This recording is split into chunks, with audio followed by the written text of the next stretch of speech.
Hello friends, कैसे हो आप लोग। उम्मीद है सब अच्छे होंगे, स्वस्थ होंगे।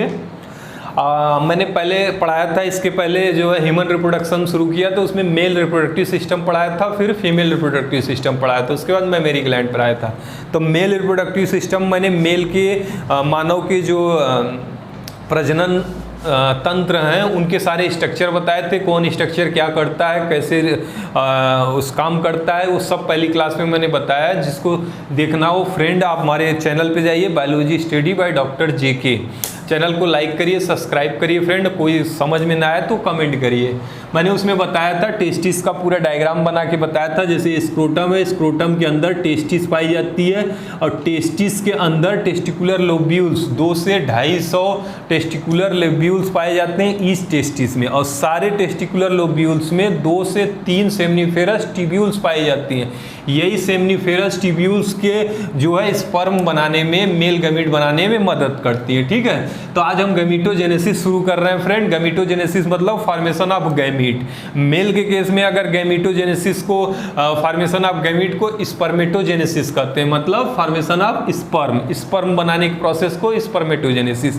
फीमेल के केस में यही चीज को क्या कहेंगे, फॉर्मेशन ऑफ गैमीट को oogenesis, मतलब उसमें ओवम और एग, ओएम या एग कहते हैं उसको oogenesis कहेंगे। ठीक है, अब ये स्टार्ट कब होता है फ्रेंड, जब लड़का जो है पैदा होते ही उसमें स्पर्म बनना नहीं स्टार्ट होता है। जब वो बच्चा जो है 13 to 15 ईयर्स का हो जाता है, जब प्यूबर्टी आ जाती है, तब जो है स्पर्म का बनना शुरू होता है। तो ऐसा क्या होता है पुबर्टी में कि स्पर्म बनना स्टार्ट होता है लड़कों में? तो फ्रेंड आइए, कुछ हार्मोनल चेंज होते हैं जिसकी वजह से स्टार्ट होता है। ठीक है फ्रेंड, जैसे ब्रेन में एक स्ट्रक्चर पाई जाती है हाइपोथैलेमस। ठीक है, हाइपोथैलेमस फ्रेंड, ये जो है एक ग्लैंड है जो ब्रेन में पाई जाती है। ये हाइपोथैलेमस एक हार्मोन रिलीज करता है जब बच्चा प्यूबर्टी में आ जाता है, 13 से 15 साल के बीच में आ जाता है, तो एक हार्मोन रिलीज करता है GnRH। ठीक है, गोनाडोट्रोपिन रिलीजिंग हार्मोन। ये अब gonadotropin releasing hormone pituitary, anterior pituitary पे एक्ट करता है। ठीक है, ये भी ब्रेन में ही एक पार्ट होती है जिसको हार्मोन रिलीज करता है पिट्यूटरी। एंटीरियर पिट्यूटरी पे एक्ट करता है GnRH हार्मोन जब बच्चा प्यूबर्टी में आ जाता है। तो ये पिट्यूटरी क्या हार्मोन रिलीज करता है फ्रेंड, FSH और LH। LH को मेल के केस में ICSH भी कहा जाता है, इंटरस्टिशियल स्टिमुलेटिंग हार्मोन। तो ये फॉलिकुलर स्टिमुलेटिंग हार्मोन, ये ल्यूटिलाइजिंग हार्मोन है। यही ICH या LH जो है ये एक्ट करता है, मैंने जो बताया था, सेमनीफेरस ट्यूब्यूल में जो इंटरस्टिशियल स्पेस है वहाँ लीडिंग सेल पाई जाती है। लीडिंग सेल पे एक्ट करेगा to secrete testosterone. Testosterone male hormone है फ्रेंड, इनके बिना मेल नहीं है, क्योंकि यही सारा सेक्सुअल कैरेक्टर डील करते हैं जो मेल में secondary sexual character plus sperm formation में मदद करते हैं। तो ये जो है हार्मोन जो है ब्रेन इंडिकेशन दिया, कब दिया, जब बच्चा बड़ा हो गया, 13 से 15 साल के बीच में जब प्यूबर्टी आई, तो LH या FSH ऐड किया, सेमनीफेरस इंटरस्टिशियल स्पेस या लीडिंग सेल में टेस्टोस्टेरोन सिक्रीट हुई। टेस्टोस्टेरोन एक ऐसा हार्मोन है जो मेल में सेकेंडरी सेक्सुअल कैरेक्टर ग्रो करता है, जैसे दाढ़ी मूंछ का आना, मेल का आवाज़ मोटा होना, मेल का चेस्ट ब्रॉड होना, उसके बाद प्यूबिक हेयर आना, आर्मपिट पे हेयर आना, और भी मेल जो भी कैरेक्टर है सेक्सुअल कैरेक्टर वो डेवलप करता है। प्लस ये जो है सेमनीफेरस ट्यूब्यूल्स में भी जाता है और वहाँ में स्पर्म बनने में हेल्प करता है, तभी जो है स्पर्म बनना प्रोसेस स्टार्ट होती है फ्रेंड। ठीक है, तो ये हार्मोन स्टेट है कि क्यों जो है प्यूबर्टी के बाद कैसे जो है स्पर्म बनना स्टार्ट होता है। ठीक है, अब बच्चा प्यूबर्टी में आ गया तो मैंने एक स्ट्रक्चर यहाँ पे बनाया सेमनीफेरस ट्यूब्यूल का, पूरा TS बड़े में करके बनाया ताकि आप लोग को समझ में अच्छे से आ सके। इस सेमनीफेरस ट्यूब्यूल में 2 प्रकार के सेल पाए जाते हैं, मैंने पिछले क्लास में बताया हुआ है फ्रेंड। एक बार आप वो क्लास जरूर देखिएगा, उसके बाद ये क्लास करिएगा, आपको बहुत ज़्यादा समझ में आएगा। तो इसमें दो प्रकार के सेल हैं। ये देखिए एक नर्स सेल या तो सर्टोली सेल इसको कहते हैं, जो मैंने ब्लॉक करके बनाया है। ये सर्टोली सेल नर्स सेल क्या करता है, जो स्पर्म सेल है स्पर्मेटोगोनिया, उनको नरिश करता है, मतलब भोजन प्रदान करता है ताकि वो लाइव बने रहे।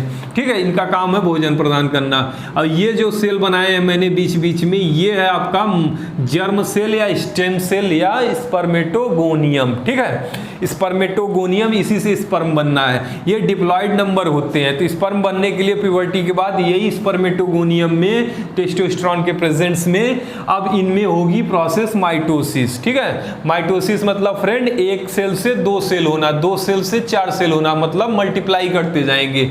ये जेनेटिक्स में हम चैप्टर पढ़ाएंगे तो माइटोसिस और मियोसिस अच्छे से पढ़ाएंगे फ्रेंड। तो यहाँ पे डिप्लॉयड सेल है, 2n नंबर है, और ये माइटोसिस हुई, अब बनाया प्राइमरी स्पर्मेटोसाइट। प्राइमरी स्पर्मेटोसाइट भी डिप्लॉयड इन नंबर है। देखिए मैंने यहाँ बनाया है स्पर्मेटोगोनियम, फिर प्राइमरी स्पर्मेटोसाइट। अब इसमें मियोसिस होगी। मियोसिस क्या होता है, रिडक्शन डिवीजन होती है। रिडक्शन डिवीजन मतलब नंबर ऑफ क्रोमोसोम हाफ हो जाते हैं फ्रेंड, 2n से n हो जाएंगे। तो पहला मियोसिस जब होती है तब बनता है सेकेंडरी स्पर्मेटोसाइट, दो सेल बनते हैं, दोनों हैप्लॉइड हैं यानी n नंबर है। ठीक है, उसके बाद अब मियोसिस सेकेंड होगी, तब जाके स्पर्मेटिड बनेगी। मियोसिस सेकेंड के बाद स्पर्मेटिड बनेगी। स्पर्मेटिड एक तरह की स्पर्म बन गई है, लेकिन अभी उसमें कुछ चेंजेज होने हैं। ठीक है, ये स्पर्मेटिड भी हैप्लॉइड होती है।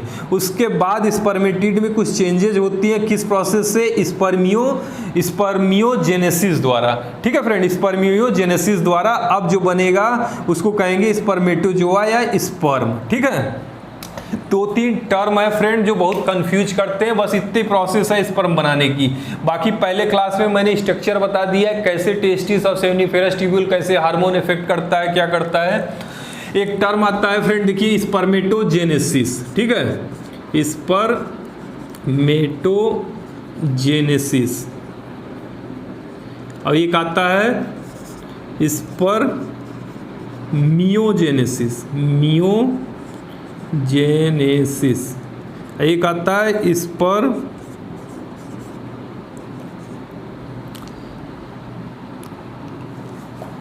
स्पर्मिएशन। ठीक है फ्रेंड, स्पर्मिएशन। ये तीन टर्म में बहुत से बच्चे कंफ्यूज होते हैं क्योंकि सब एक जैसे ही लगते हैं। तो फ्रेंड स्पर्मेटोजेनेसिस मतलब फॉर्मेशन ऑफ स्पर्म, ये पूरी प्रोसेस स्पर्मेटोगोनियम से लेके स्पर्मेटोजोआ तक जो प्रोसेस मैंने बताया, पहले माइटोसिस होगी, प्राइमरी स्पर्मेटोसाइट बनेगी, फिर मियोसिस फर्स्ट होगी, सेकेंडरी स्पर्मेटोसाइट, फिर मियोसिस सेकेंड होगी, स्पर्मेटिड बनेगी, उसमें चेंजेज आएंगे, स्पर्मेटोजोआ स्पर्म बनेगा। ये पूरे प्रोसेस को क्या कहेंगे फ्रेंड, स्पर्मेटोजेनेसिस। ठीक है, मेटो लग गया, स्पर्मेटोजेनेसिस। लेकिन स्पर्मेटिड से स्पर्मेटोजोआ जो फिजिकल चेंजेज आते हैं, कुछ केमिकल फिजिकल चेंजेज आते हैं स्पर्म में, उसी को कहा जाता है स्पर्मियोजेनेसिस। ठीक है, स्पर्मियोजेनेसिस, मियो आ जाता है जब स्पर्मेटिड से स्पर्मेटोजोआ बनता है। और ये जो स्पर्मेटोजोआ बना है फ्रेंड, यहाँ देखिए पहले बना क्या, पहले बना प्राइमरी स्पर्मेटोसाइट, फिर बना मियोसिस से सेकेंडरी स्पर्मेटोसाइट।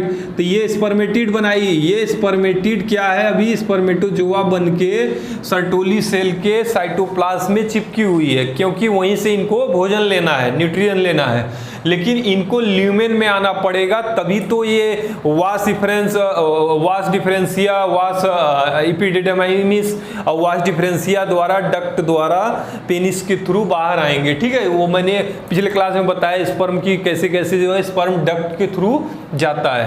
तो यहाँ पे ल्यूमेन में आने के प्रोसेस को, जो सर्टोली सेल के साइटोप्लाज्म में स्पर्मेटोजोआ है, यहाँ से स्पर्मेटोजोआ जब सेमिनिफेरस ट्यूब्यूल्स के ल्यूमेन में आएगी, उसी प्रोसेस को कहा जाता है स्पर्मिएशन। ठीक है फ्रेंड, तो ये तीन टर्म है, इसको ध्यान रखिएगा।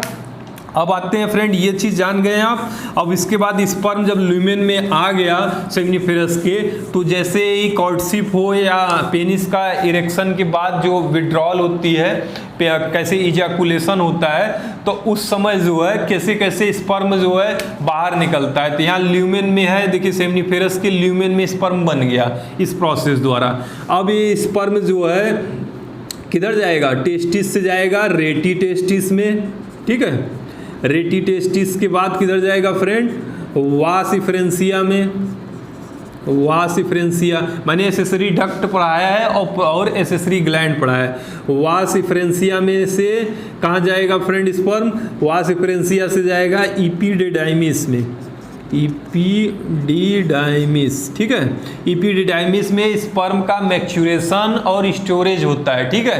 ये सब ट्रांसपोर्ट करते हैं टेस्टिस से स्पर्म को पेनिस तक ले जाते हैं, ठीक है। इपीडिडाइमिस में स्पर्म स्टोर भी होता है, मैच्योर भी होता है। उसके बाद पेनिस का जब इरेक्शन होता है तो इपीडिडाइमिस से जाता है वास डिफरेंसिया में, ठीक है। वास डिफरेंस से जाता है ये यूरेथ्रा में, ठीक है। यूरेथ्रा में जाता है, यूरेथ्रा से फिर यूरेथ्रल मीटियस पेनिस के थ्रू इजैकुलेशन द्वारा बाहर निकलता है, ठीक है। और उसके बाद जो है यहाँ पे जब वास डिफरेंसिया से यूरेथ्रा की तरफ जाने लगता है तो एसेसरी ग्लैंड पाए जाते हैं, जैसे सेमाइनल वेसिकल, प्रोस्टेट ग्लैंड और बल्बो यूरेथ्रल ग्लैंड।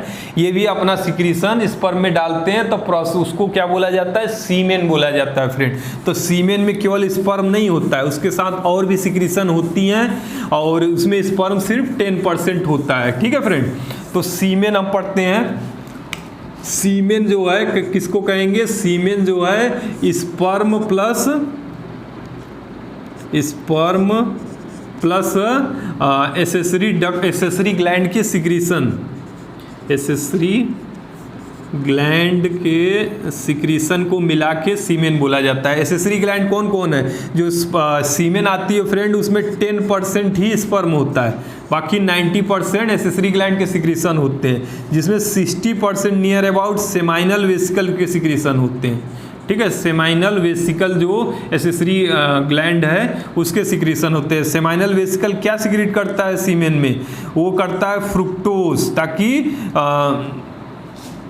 ताकि स्पर्म को एनर्जी मिल सके, स्पर्म जो है भूखा न मरे, उसके लिए फ्रुक्टोज प्रोवाइड करता है, सिट्रिक एसिड प्रोवाइड करता है, प्रोस्टाग्लैंडीन और इनिसिटॉल प्रोवाइड करता है। उसके बाद लगभग 15 से 20% जो है क्या आता है फ्रेंड, प्रोस्टेट आता है, प्रोस्टेट ग्लैंड के सिक्रेशन। ये सेमाइनल वेसिकल 2 इन नंबर होते हैं, दोनों तरफ लगे रहते हैं। प्रोस्टेट ग्लैंड में क्या सिक्रीट होता है फ्रेंड, फॉस्फेट आयन सिक्रीट होती है, कैल्शियम सिक्रीट होती है, और जो सीमेन का वाइट कलर, मिल्की कलर होती है वो भी प्रोस्टेट ग्लैंड द्वारा ही डील करती है। उसके बाद जो सीमेन में स्मेल आती है वो भी प्रोस्टेट थ्रू आती है। फिर जो है 10 से 15% आता है bulbo urethral gland, bulbo urethral secretion क्या करता है, इसको कॉपर्स ग्लैंड भी कहते हैं, ठीक है। कॉपर्स ग्लैंड कहते हैं फ्रेंड। ये जो है म्यूकस सिक्रीट करता है ताकि पेनिस में लुब्रिकेंट बना रहे, और जब सेक्स करते वक्त या कोर्टशिप करते वक्त वेजाइना की भी लिक्विडिटी बनाता है ताकि सीमेन की मूवमेंट में आसानी हो, और ये जो है म्यूकस सिक्रीट करता है। तो ये सारे कंपोजिशन मिला के सीमेन बोला जाता है फ्रेंड, ठीक है। और उसके बाद हम कुछ डाटा बताते हैं जो अक्सर एग्जामों में पूछता है फ्रेंड। एक बार इजैकुलेशन जो करते हैं पेनिस द्वारा सीमेन का, तो वन इजैकुलेशन में नियर अबाउट 200 से 300 मिलियन स्पर्म आते हैं, ठीक है फ्रेंड। तो आदमी कितना भी गरीब हो, सीमेन के मामले में मेल जो है हमेशा अमीर होता है। एक बार इजैकुलेशन में 200 से 300 मिलियन स्पर्म पर इजैकुलेशन में आते हैं, ठीक है। वन इजैकुलेशन में कितने, लगभग 2 से 2.5 ml तक सीमेन जो है इजैकुलेट होता है, ठीक है फ्रेंड।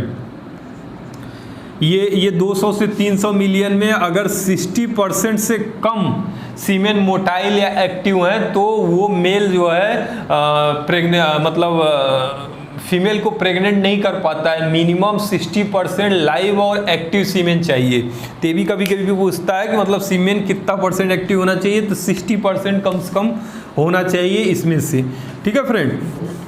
कहते हैं नहीं कि मेल कभी बुढ़ा नहीं होता है, तो ऐसा क्यों बोला जाता है फ्रेंड? क्योंकि मेल में मरते दम तक सीमेन का ये प्रोसेस चलता रहता है, मतलब स्पर्म फॉर्मेशन होती रहती है, चाहे 80 साल का हो जाए आदमी, 90 साल का हो जाए। फीमेल के केस में पीरियड जो उनका चलता है, अंडा बनता है महीने में एक, वो 50 साल बाद बंद हो जाती है। बहुत लोगों की 45 साल पे भी बंद हो जाती है, जिसको मेनोपॉज कहते हैं। लेकिन मेल के केस में जो बच्चा बनाने की क्षमता होती है, गैमीट बनाने की, वो पूरे लाइफ चलती है। इसलिए कहा गया है कि मेल कभी बुढ़े नहीं होते हैं। ठीक है, इसी बेसिस पे। अब आ जाइए फ्रेंड, स्पर्म का स्ट्रक्चर हम कुछ बताते हैं। जो स्पर्म बनता है इसका कैसे स्ट्रक्चर होता है, तो स्पर्म में ये फ्रेंड हेड पाई जाती है। ठीक है, ये हेड रीजन है। उसके बाद ये पाई जाती है सेंट्रियोल। सेंट्रियोल ये पाया जाता है फ्रेंड आपका मिडिल पीस। मिडिल पीस, उसके बाद मिडिल पीस से ही निकली रहती है टेल। तो स्पर्म में इतने चीज़ पाए जाते हैं फ्रेंड, जो स्पर्म की स्ट्रक्चर होती है, जिसमें से प्रॉक्सिमल सेंट्रियोल से फ्लैजिला निकलती है, टेल तक जाती है। यही फ्लैजिला की मदद से स्पर्म मूव करता है। लेकिन फीमेल के केस में ओवम या एग नॉन मूवेबल होती है। इसके हेड रीजन में हाइड्रोलिटिक एंजाइम पाई जाती है, जो प्रोटेक्शन और भी केमिकल पाई जाती है इसमें।